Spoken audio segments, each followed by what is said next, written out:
Your brain doesn't necessarily know best. No, it's conscious brain. Conscious brain, Yes. yeah. Conscious brains are kind of dumb at times. Like, and they're very misinformed. They are. It's like, oh, honey. Yeah. They're there. It's okay. I got this. Like, you go take a rest.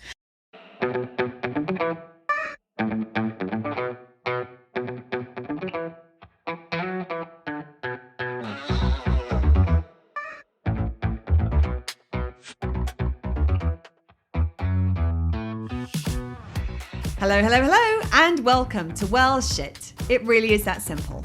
I'm Claire. And I'm Serena. On this podcast, we help you to understand about your 12 universal needs, why they are currently not being well met, How to meet them in ways that work for you, and how to consistently do so in quick, easy, and simple ways that fit seamlessly into your life. We'll also help you to understand how doing so will have a positive ripple effect in literally every area of your life. If you like what you hear, come and join the conversation in our Facebook group. And enjoy the show. Hello, hello, hello. Hey, everyone. Well, today is an episode which came out of a lot of the story that we actually shared in the last episode, which if you missed it, I'd suggest go backing. Go backing. Yeah, go backing and listen to it. Go back in enunciation. I was going to say going back. Oh. But it turned into go back in. Oh, I thought you were trying to say go back in. No. Okay, none of those things. Listen to last time's episode. That's what we're suggesting here. We actually hear a little bit of and when I say a little bit of, I mean a little bit of what we went through with the visa application process, because we got midway through this, and actually this was a realization that you had as you were driving in to see me one day. You want to share a little bit about that journey in and what you remember and experienced and realized as a result of it? Yeah. You know when you're having one of those mornings when everything seems to be just against you? I was describing like trying to swim through treacle. Do what? Oh, molasses. Oh, okay. Treacle? Treacle. It's like it's like you have syrup in the UK, like a golden syrup, and then treacle's like a darker, heavier, thicker version of that. So okay, yeah. New British words we're learning every day. Treacle, molasses, whatever your... I knew of it wasn't the same thing, but I knew what an equivalent was that would resonate with you, that you'd be like, oh, okay. Whatever sticky shit you can't fucking get through smoothly. That. Yeah, so I was driving in one day, and it was towards the end of the visa application process. So we were at our, like, just the peak of our, we want this done. We're done. We're over it. Yeah, like we've been working so hard, all of the things. And I come in and I'm driving, and every fucking driver out there is the worst, the absolute worst. Every light I hit, every single light, every crosswalk, somebody needs to cross the street. I go to Dunk's to get my coffee, and it's one of those days that everything is screwed up. Like they haven't even made my order. There's Serena orders her coffee ahead of time on the app, so that the idea is that it will be ready and waiting for her when she gets there to just pick up and go. It doesn't happen that often that way, does it? Sometimes maybe, but I mean it's a regular occurrence that I go in and I look and I'm like, oh, there's my ticket on the register. Like I know what to look for, and I just kind of navigate through it. That day was not one of those days. Everything just kept hitting. Every encounter I had from my house to here, which is not far. No, I mean it feels like it's less than 5 miles between the two of us. Yeah, significantly less than 5 miles. It sometimes takes 30 minutes to get through to those 5 miles. It's an interesting little island, the way it's set up, and the people and all of the things. That's an understatement. But it's always, there's the sameness to it. Like, I go into Dunkin' and I'm like, all right, is it going to be ready? Is it not going to be ready? I know that there's going to be people who do not drive in the same manner in which I do or have the same rules of the road. I know that I'm going to get pissed off by at least one person on my way to work. But it was just every single thing was irritating the shit out of me, and the little niggle monster, like the entire time it was like this was my riding. Don't kill the niggle monster. That's how I felt though. Like I can't niggle quick enough to tell you how many niggles were niggling me that day. It was just everything, and I was almost here, and I was like, well, shit. I know what this is. This is the same shit that happens every day. Same shit, different day. Why is it bothering me? Why is that same driver? It could be the same person. Like, why is that hitting me off today? Mm-hmm. Because I'm low on resources. Mm-hmm. Because I have needs that are unmet that I'm not tapping into.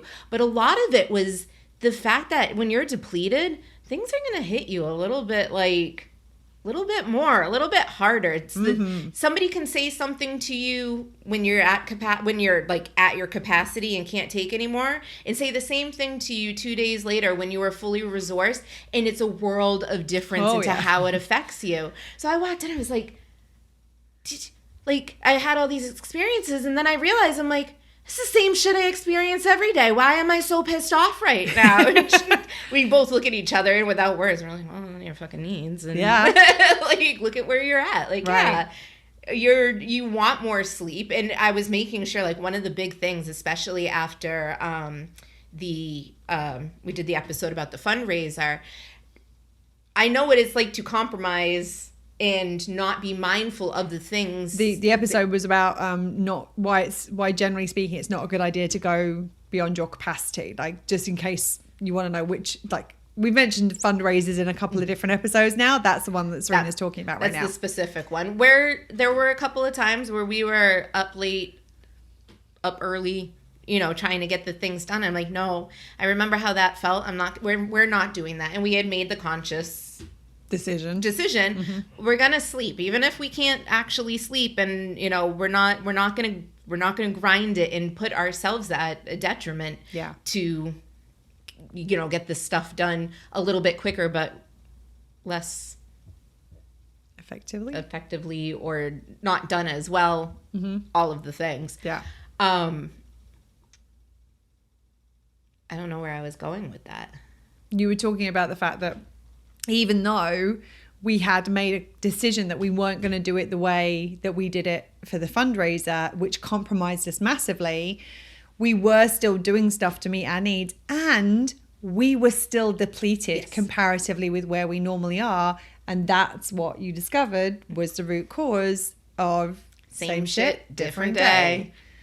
And it's funny, like I've given this example before, and I'm sure this won't be the last time you hear it either, of the situation in Star Trek with the shields, where it's like, if your needs are fully met, your shields are 100%. So in Star Trek, what they do is they have the ship, and then part of their defense systems is they have the shields, and the shields operate in percentage increments. So it's like, their shields are at 100%. And then when they get a certain amount of hits to the shields maybe go down to 80%. And then they get more hits to the shields, and maybe the shields go down to 40%. The good thing at this point is it's still the shields that are taking the hit, not the ship.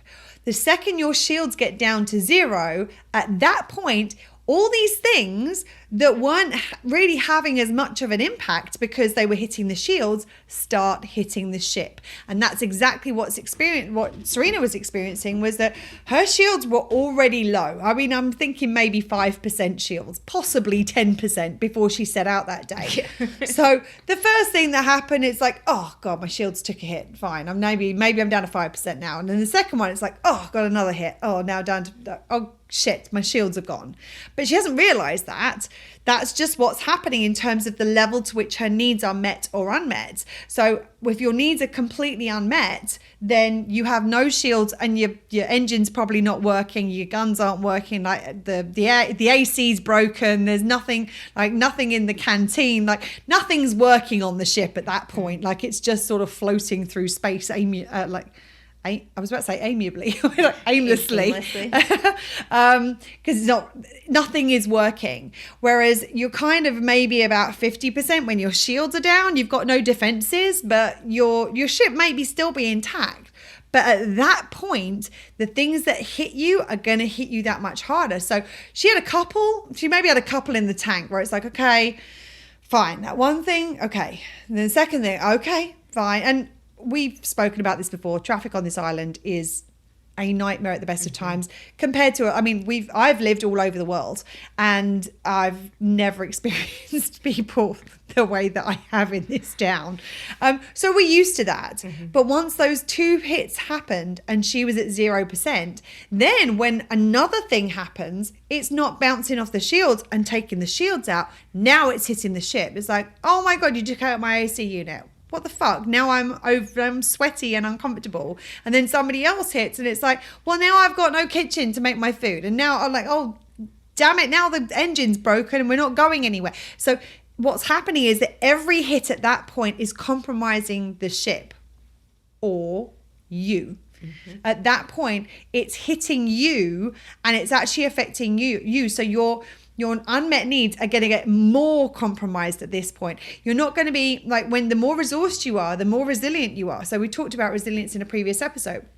Resilience is the speed and effectiveness at which, whenever something compromises your needs and impacts your needs, resilience is the speed and effectiveness at which you can return to that same level. Well, if you're at 100% shields and you have something bang and it goes down to 95%, okay, all right, well, we know what need that is. We know how to meet it. Bang, we're back up to 100% again.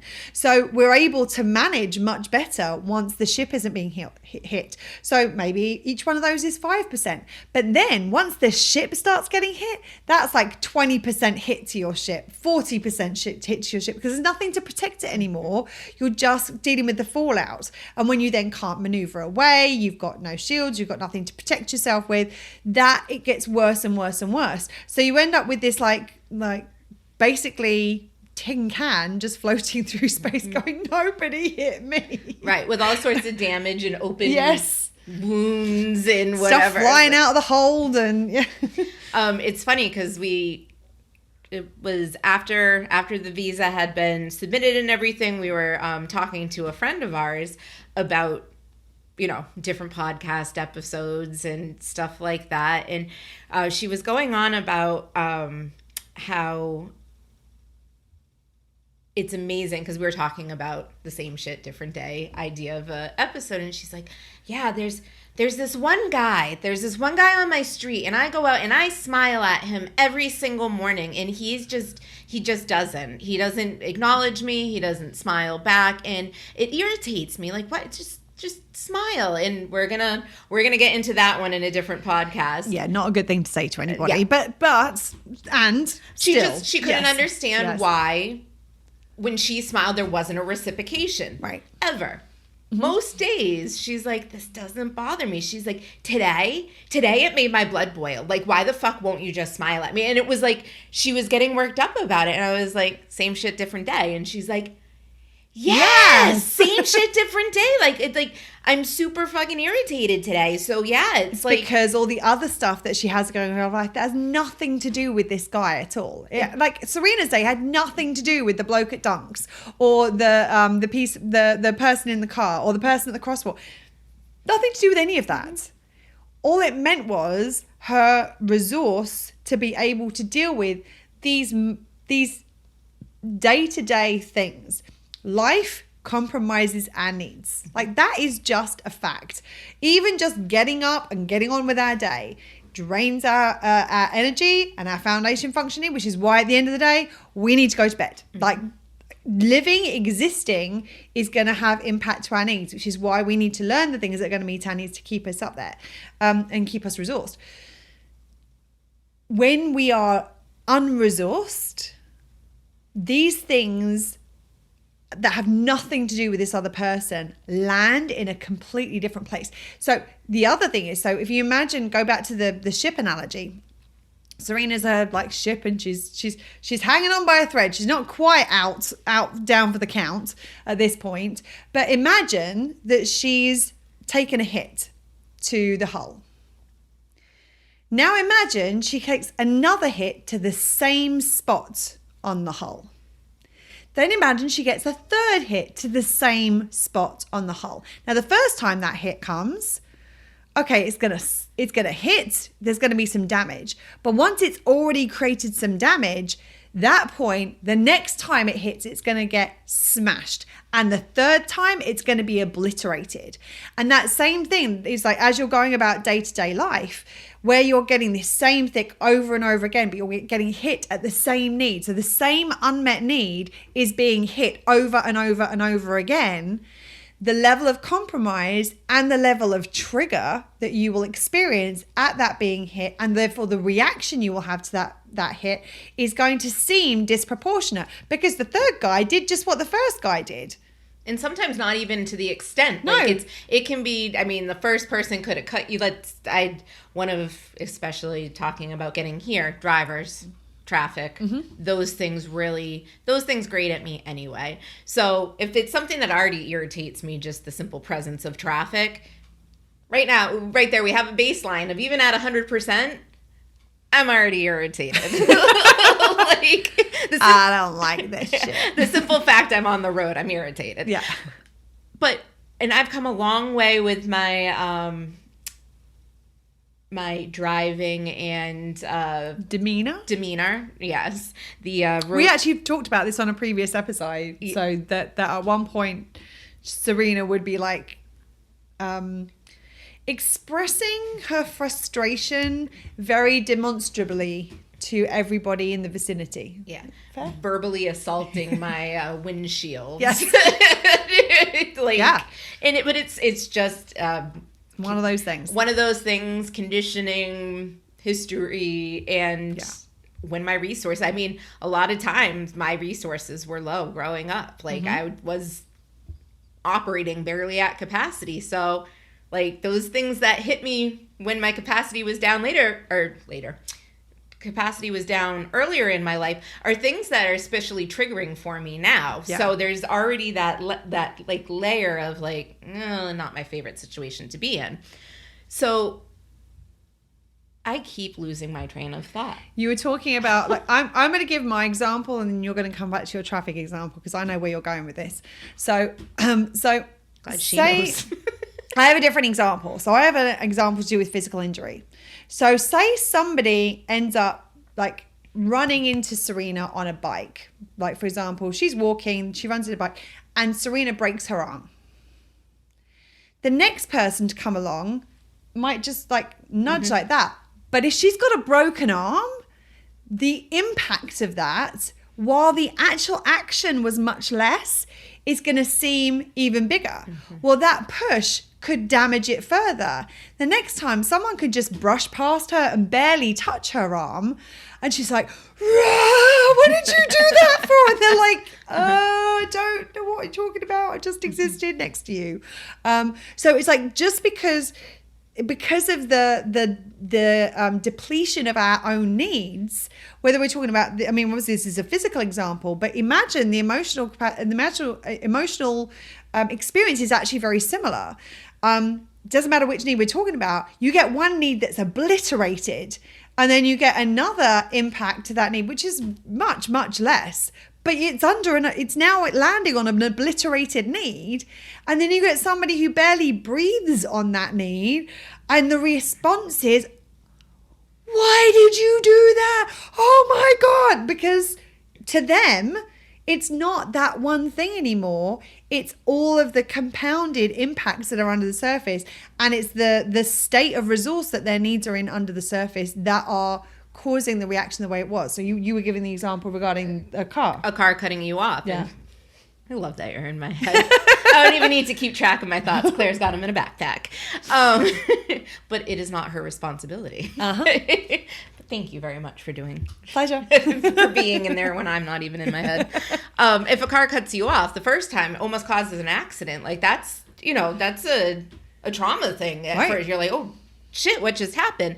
And if you go back to listen to the resilience series, we talk about the 6 different types of trauma and the fact that you have a slight trauma, a significant trauma, and a severe trauma, and you have them in the moment and sustained. What Serena's talking about, that moment might be a slight momentary trauma, or it might even be a significant momentary trauma, but it's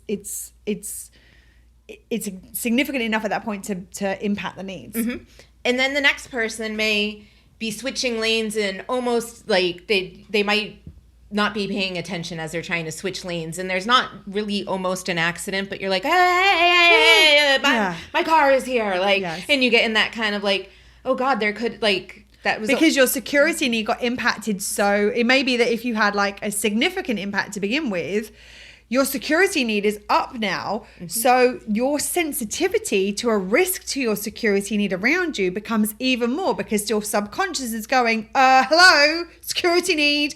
Can we take care of this? Because this is seriously in danger right now. And then what ends up happening is so that we become anything that's even closely, remotely going to affect our security need. That part goes, no, don't stop. Like, okay, right. Okay, someone was just crossing the street like 3 blocks ahead, but we're cool. Okay, you know what I mean? Like, that's how we react, because it's our unmet needs that are the ones. The reactions are always our unmet needs speaking, and the extent of the reaction will show you the extent to which your needs are compromised. Yes. Yeah. Yes. I love the fact that we've gone from no to no. Yes. Definitive. Exactly. Yes. And so the thing about all of this is to start just to notice. Start to notice where you feel like there's a perception even in yourself that you're being quote unquote overly sensitive about things. Things are getting to you more than they would normally. That things are affecting you more than they normally would. Most of the time when that is happening, it's because your unmet needs underneath the surface are the ones that are getting impacted, and they're already unmet, which means any strike is just going to it really affects them. And once you start to do that, you can then start to look at them and say, okay, which need is up when this is happening to me? We gave the example just a minute ago with the car, which is like, okay, security need. So if my security need is the one that's like flagging right now, what do I need in order to feel more secure? So it may be that, like, if anyone who's been in a car accident or a near miss with a car accident knows that afterwards you have to kind of compose yourself, like take a few deep breaths and like reassure yourself, I'm okay. Mm-hmm. I'm okay. I've got this. I'm here. I'm safe. Nothing's happened. We're okay. We can keep going. All of those things you're doing, you're meeting your security needs when you do that. When you get to the other end of where you're going to, like sitting down, like feeling the earth underneath me. The other example that comes to my mind was I was in an airplane once that flew through the tail end of a hurricane. Worst experience of my entire life. I was coming back from the Caribbean from there to England, and I'm going to tell you, I nearly kissed the freaking tarmac when we touched down at Heathrow Airport, or whatever London airport it was I was going to. I was so grateful. It's like, look, ground. I'm here. I'm on the ground. Like, nothing's going to happen to me now. That's over. And all of those things, every single one of those things I've just said, that's all meeting my security needs, because that's the need that was up in that moment. So what you want to do is identify what needs, because it may be a lot of them, it could be all of them. But if it's all of them, and if it's a lot of them, which one's shouting loudest? Because there's going to be one or two that are like, hello, could you please pay me some attention? We're in trouble here. And once that happens, it's like, okay, they're the ones we need to give a little bit. Okay, I got you. All right, okay, here. I'm going to do this. And it was like the needs. I sometimes feel like they've got little personalities where it's like hello up there. Hello. I've something's happening down. You kind of do something to me. They're like, okay, oh, cool. All right, we're okay for now. All right, okay, cool. We'll carry on. That's kind of what it's like. And when you notice these patterns happening, those are the moments to look for what those needs are and to do the things that are really going to provide some nourishment and support for those needs. During the visa process, what I found is eventually I just had to stop and I had to kind of ground myself. And it's like, okay, like we have a lot to do. We have a certain amount of time to do it. Like all of these things, and they're all kind of up and swirling around. It's like, no, I need to ground myself, and then I need to set a realistic expectation and a realistic pace for myself, because that's fine to want to get it all done and to go full force, hardcore, like, yeah, I'm just going to motor through it. Right. It's not realistic. It's not sustainable, and it's not something like if I'm doing that with work and, for this, the evidence process, if I was going to go full force during that, chances are like you don't necessarily stop the trajectory just because you've finished what you were going full force with. So then I'm trying to rush to get my errands done, and I'm rushing to do this, and then I get home and I'm like this and this and this and this and this, and it's like, no, I need to slow down in all of it. Like, if it usually takes me an hour to go grocery shopping, and that's what it takes me to go grocery shopping, getting it done in a half hour might seem good in theory. Yeah. But even saying that now, it's like, it's not a possibility to realistically shrink an hour into a half hour and get it done the same way with the same feeling safely. Like, you start rushing around, and then you're not aware of yourself. You're not aware of other people as much. That's when I'm going to start bumping into shit. Like, yeah. So like ricocheting off other customers. Oh, sorry. That's when you take out like the entire toilet paper display at the grocery store, because you're just so like. Well, and the thing about it is that it could be feasible for you to do an hour's grocery shop in 30 minutes. But one of the key needs in the trunk is emotional experience and expression. How it's going to feel while you're doing that, the level of stress and anxiety is going to be off the charts. And pressure and rushing and, did I forget something? I mean, all the needs. I'm like, I guess we're talking, I'm like, security and like all of the things, and then personal power. No, I need to get this done now. No, well, you do have the option to slow down. Yes. And it's like, I remember one of the things that was very, very vivid for me was there was frequently in the process, I was getting overwhelmed because, I mean, if you read the letter requesting evidence that I got, I mean, I defy anyone not to feel overwhelmed by that. First, it's on bright orange paper. So you're already overwhelmed just looking at it. You're like, it's so bright. And also, it's like, it reads like stereo instructions. Like the government has a way with that, don't they? It's a certain language that does, it's not easy to read because it's so, the language used, the grammar, the cadence, everything it's not like normal conversation. So you really have to. There was one point I remember where Serena read something on it. She was like, "Oh, you know that thing we're worried about here? Look, this is this." And I was like, "Cool." So we did this whole thing around it, and then I reread it and went, "That's not what that says at all." It's like the comma effect. Like, yes. Where you put the comma changes the entire statement. And absolutely. It's like, there were no commas and there needed to be, or something. Like, it really was. And you had there were 4 different parts of it. And part 3 had 6 different sections. And those 6 sections had 9 subsections. I mean, it was overwhelming to try to get your head around it. And I remember there were several times when I started feeling overwhelmed. The overwhelm was my security need was coming out. Like, I didn't feel grounded. I didn't feel like I had a handle on things. I didn't feel like I knew what I was doing. And that I didn't feel like without those things, without knowing what I was doing, without feeling grounded and knowing what the plan was, that we had a handle on things, I was scared that we weren't going to get it done right and that we were going to miss something or there was going to be a problem with it or something. So I remember there were several times where I said to Serena, I've just written a list of what we need, like everything that was in my head that was swirling around, all of the 56 million things that were, I don't know why 56 million is a big thing. I've said that exact number twice today. But there were a lot of things that were swirling around my head, and that swirling was adding to that insecurity. It was adding to that lack of groundedness and lack of security that, okay, we've got this and we know what needs to be doing. So what I need to do is I was mentally pulling them out of the sky. Like, okay, you down on a piece of paper, you down piece of paper. Into Evernote, which is what we kind of store everything in.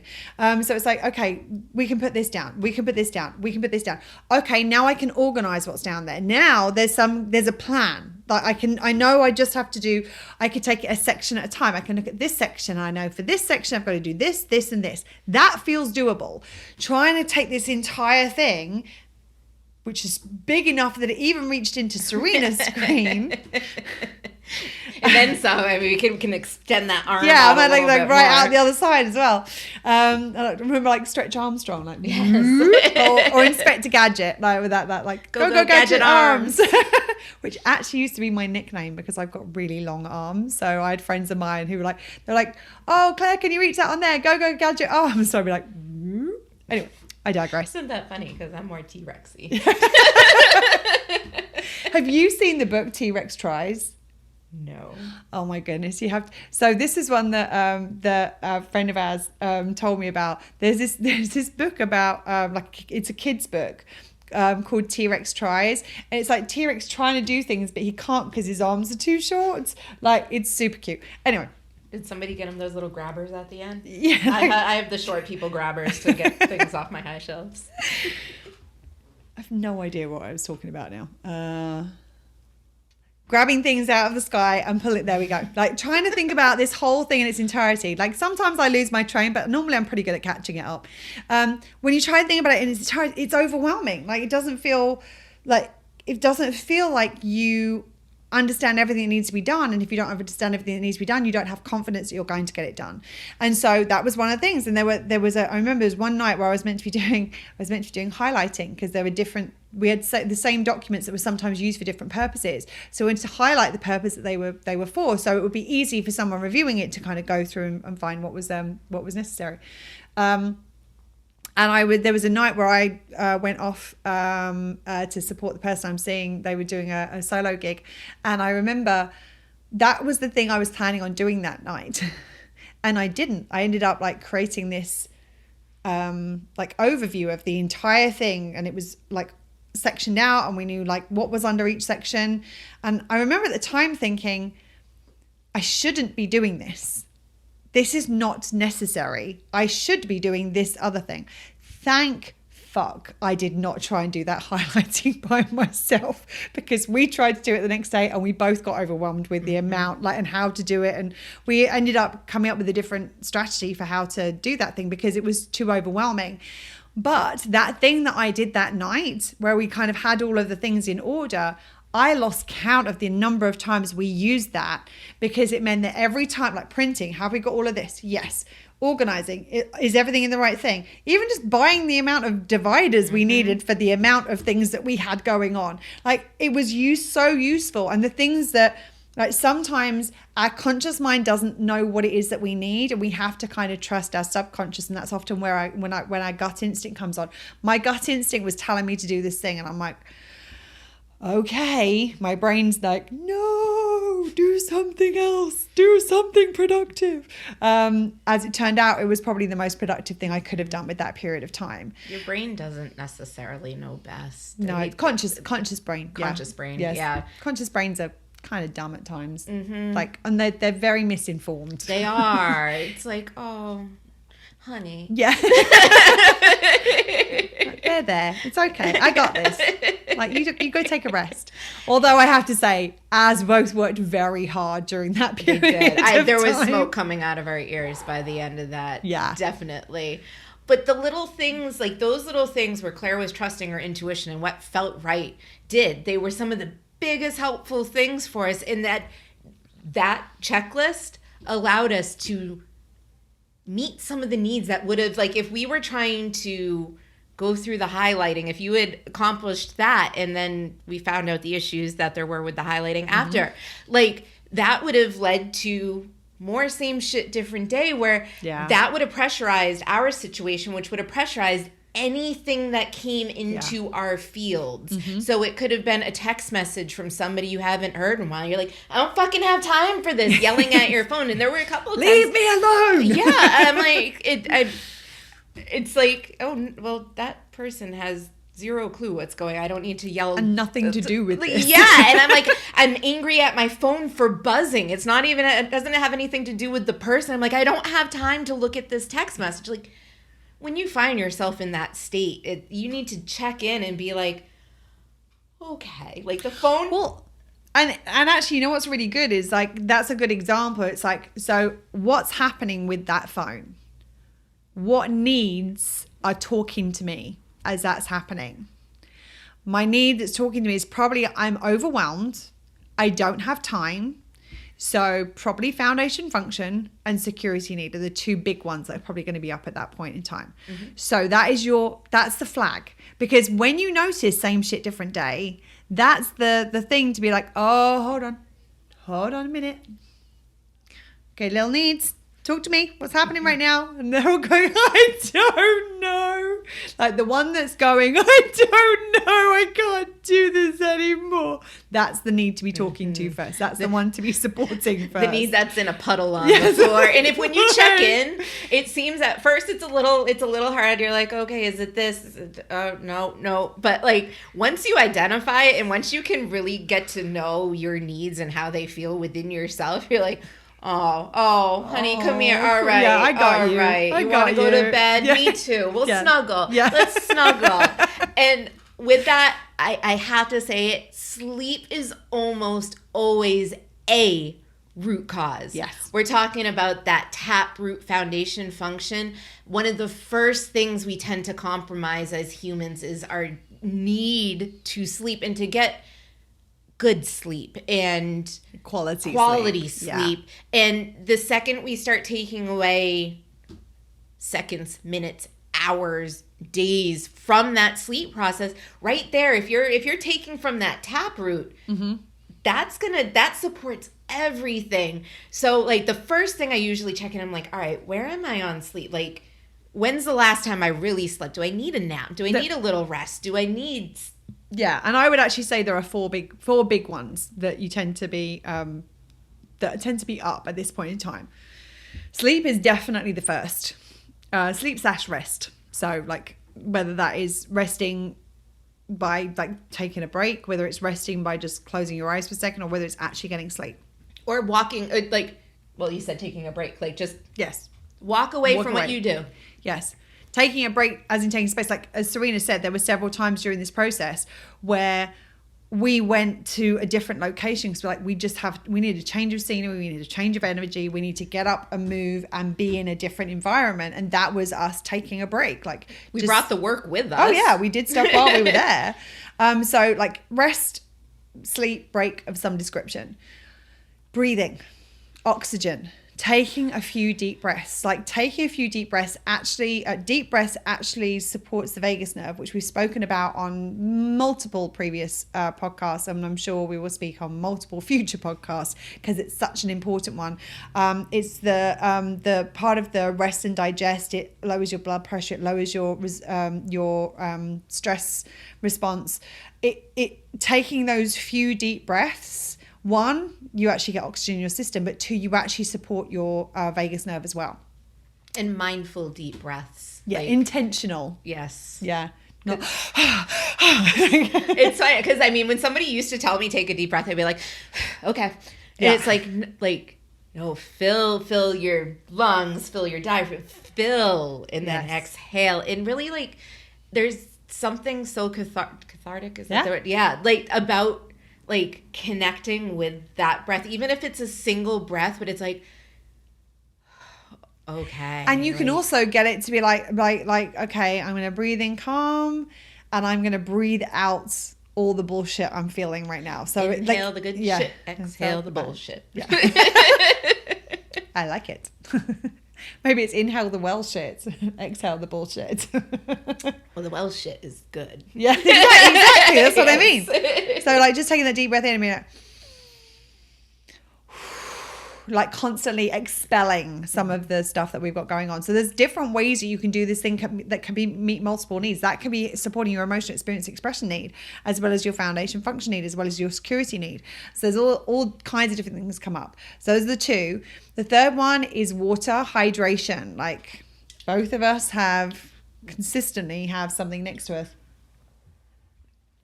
to get some hydration, because when we get dehydrated, our brain function doesn't work the same way. Like it reduces our capacity in so many different ways.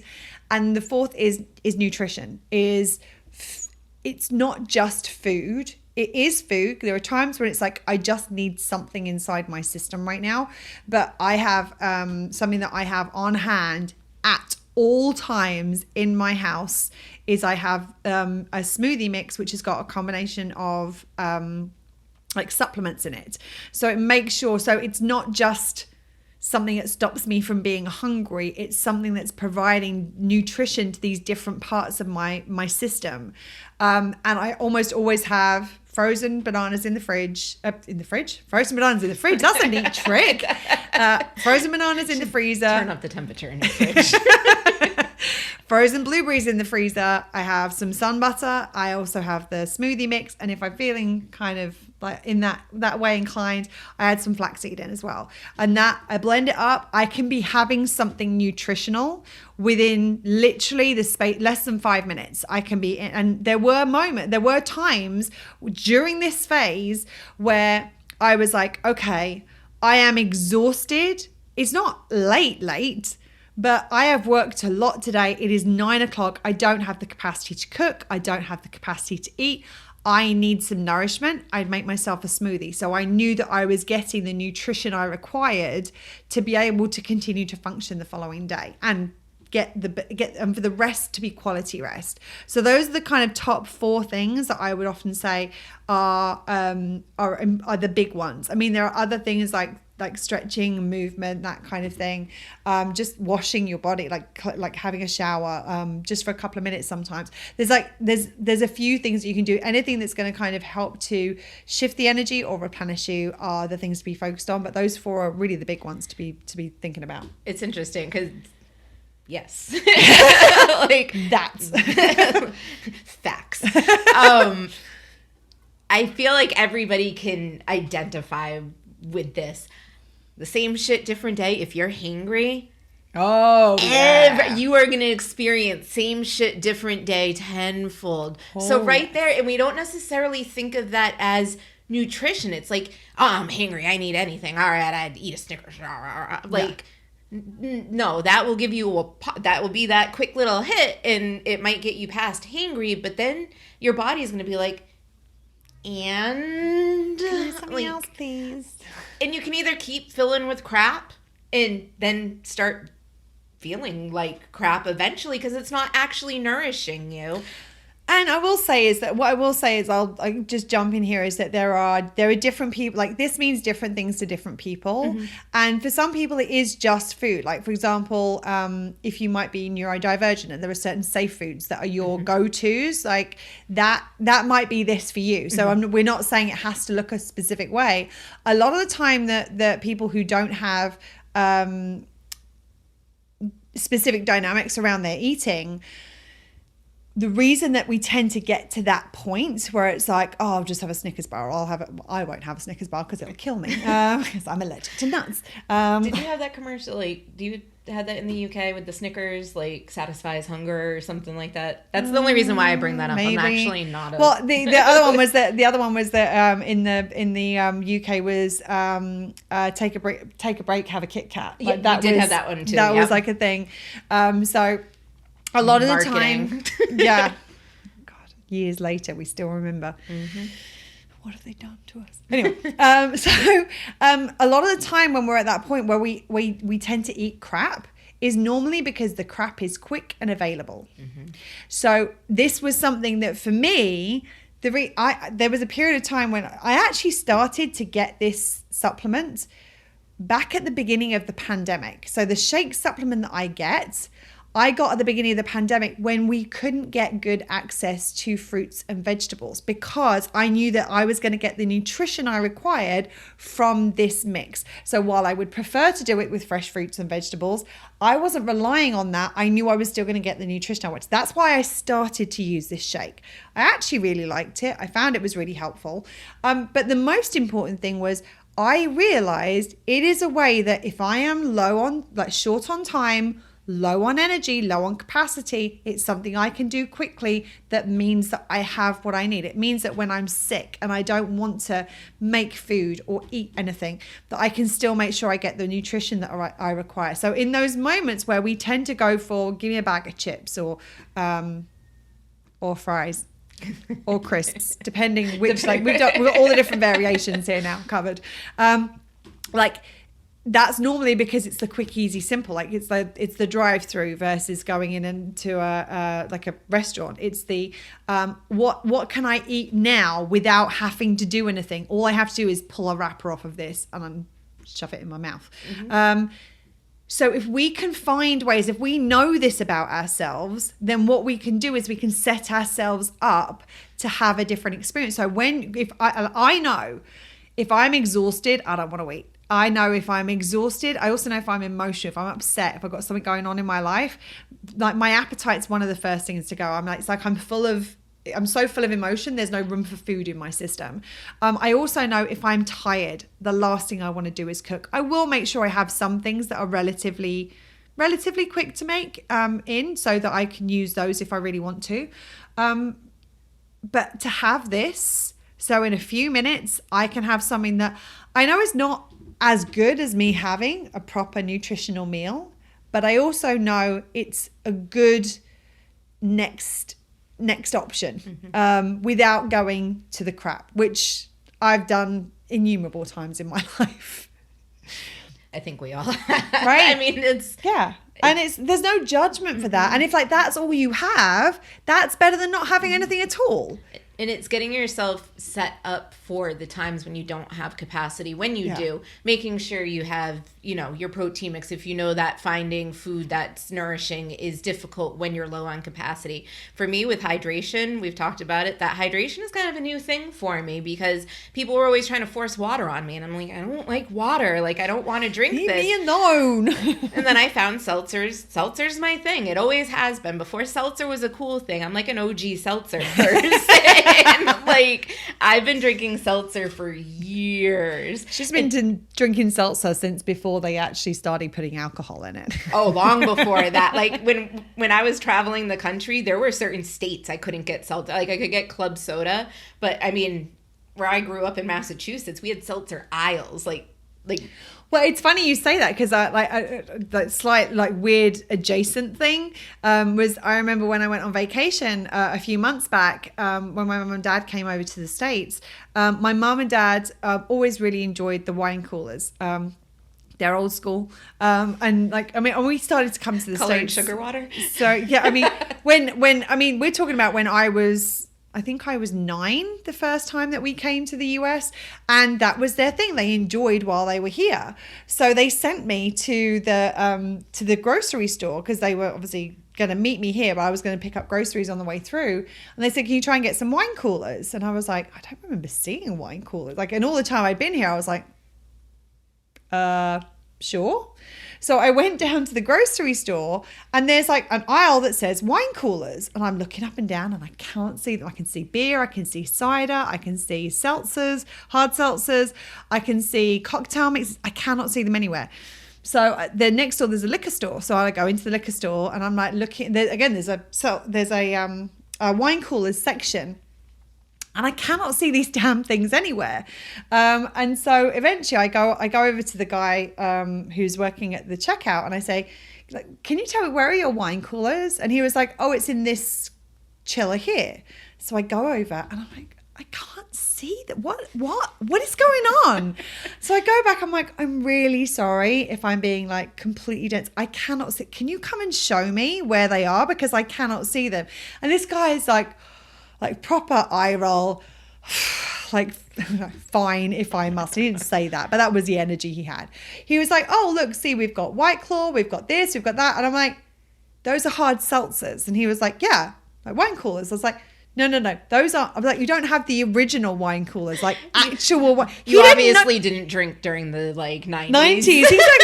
He didn't know what I was talking about. I'm like, oh my God, I feel so old right now because like, and it still says wine coolers in the grocery store, but they've been superseded with the seltzers, the ciders, the cocktail mixes and all that sort of thing. That's not a thing anymore. So I just had to, like, as you were talking about being the OG with the seltzers, I was like, oh, I have an OG when it comes to a similar thing. Anyway, sorry, you were talking about hydration. Do continue. One thing I made sure when I now do it, it's a habit now. It's second nature almost. It's second nature. If I know that I'm going to be in a really busy situation, like if I have a lot going on, if there's a time I'm going to be doing practices and performances and work and all of these things, the first thing I make sure is that I have like a month's worth of seltzer available to me, because if there's not cans of seltzer for me to just pick up and grab, all of a sudden I stop drinking. Mm-hmm. And it's like, but once that box is there, I'll go through like a box a day, just drinking. So I know that if I'm going to be in a place where my needs may be compromised a little bit more than they normally are, Yeah. I'm going to make sure I have those things. I'm going to make sure I focus on my sleep. I'm going to make sure that I'm taking the moment to ground myself, to take deep breaths, to really like breathe in the good stuff and breathe out the stuff that's not serving me, Right. to make sure that I have what I need to be hydrated. Because that's part of it. When you're low on capacity, you need those things right there. Like Right. you need to kind of think forward whenever you can. Yes, to set yourself up. And I remember the day like you walked in with like seltzers on your arms and everything. Oh, okay, we're restocking. Cool. Mm-hmm. Another one for me was is that I really struggle to nap during the day because I like the noise affects me, and especially here, my bedroom's at the front of the house, so it's where the street is, it's where the traffic is, it's where people are walking past.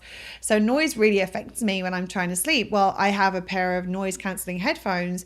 I make sure those are fully charged at all times, because if there's a point where I'm like, I need a nap, I might need a nap. I might not be able to nap though if I'm like got all this noise around me. That's one of the things I know. I pop those in and off I go. And if I'm in that space, then I can tend to nap. Without them, I really struggle. So I was actually saying to Serena just this morning, like I've had the same brand of noise cancelling headphones for I don't even know how many years now. And it's the same exact make and model that I've had this entire time. And they're great. They're amazing. They're one of the high end. They're Bose headphones. So the noise cancelling is really good. And this particular pair, I've probably had, I mean, it must be at least 6 years, I would imagine, that I've had. I mean, they last. Mm-hmm. Well, one thing I will say, the last ones didn't, because a friend of mine's dog chewed one of the earbuds off, and then she was like, "Oh my god, I'll replace them," and then she discovered how much they cost. And I was like, "Oh my god, I'm so sorry." Yeah. I've had these for a long time, and they're at that point where I just can sense they maybe don't have the longest life in them left. And I went on to check and see whether they were available. They've been discontinued. And what it means is the ones that are available, the price on them has skyrocketed. So I said to Serena, I've ordered myself a new pair. I found a pair that were reasonably priced.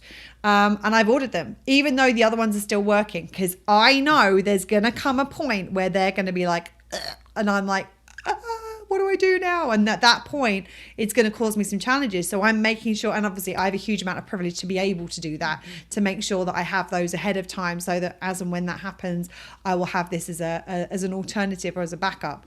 But yeah, it's like it's doing those things ahead of time where you can. And in those moments, listening to the needs that are talking to you and seeing what it is that they're asking for you to give them in order to ensure that they are not contributing. They're not being triggered by the same things that happen to you most other days. Mm-hmm.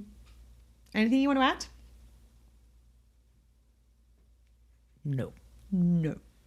Maybe after this recording sequence, I'll forget about this, or maybe not. So you never know. These things, like sometimes it's like, it's funny. Like sometimes I go back and I'm editing the things, and it's like, oh yeah, come back and we'll talk about that. And then even in the moment, we're like, oh, more likely we'll probably forget about it and never talk about it again. I'm like, oh yeah, we'd totally forgotten about that. And sometimes it never goes away. the niggle monster, that's going nowhere. I can promise you that. No, and we still welcome. Niggle monsters come in all shapes, sizes, colors. So if you have a niggle monster you'd like to share with us, we are more than happy to give them you want to their 5 draw minutes. a niggle monster, you want to make a niggle monster. Like, this is in the absence of this meets our needs in the meantime. Because we kind of think he's going to be purple and green. That was like what we decided. He's like Niggle Monster Light, I think, this one. So anyway, I think that's it for today, and that's it for the rest of our Burning the Candle at Both Ends series for now. But we know that a lot of people burn the candles at both ends a lot. These are only some of the things that we thought would be helpful if you're in that space. And if there are other things that you find challenging or that you would like help with or you've got questions about, we are very, very lucky to have so many people who send us through requests and questions, and we love that. Like, I remember I had someone send me an email going, "Am I sending too many of these?" I'm like, "No, no, that's not a thing. No, we are not. We love to record episodes that we know people are going to really enjoy and they're going to get value out of. So if you have anything, email us, contact us via social media. We would love to do more of these in order to meet your needs. Or to help you with meet your own needs, which is probably the better way of putting it. But for now, I think that's it. Thank you for listening. Thank you for watching. Thank you for being here. We appreciate you very, very much. Take care. Lots of love. And remember, between now and next time, to keep meeting your own needs. Lots of love. Bye. Bye, friends. That's it for today. If you like what you heard, please subscribe, rate, and give us a written review, as it will help more people find us. And remember, when you find yourself having a same shit, different day moment, that's the moment to go looking for the needs that are currently unmet. Well, shit. It really is that simple.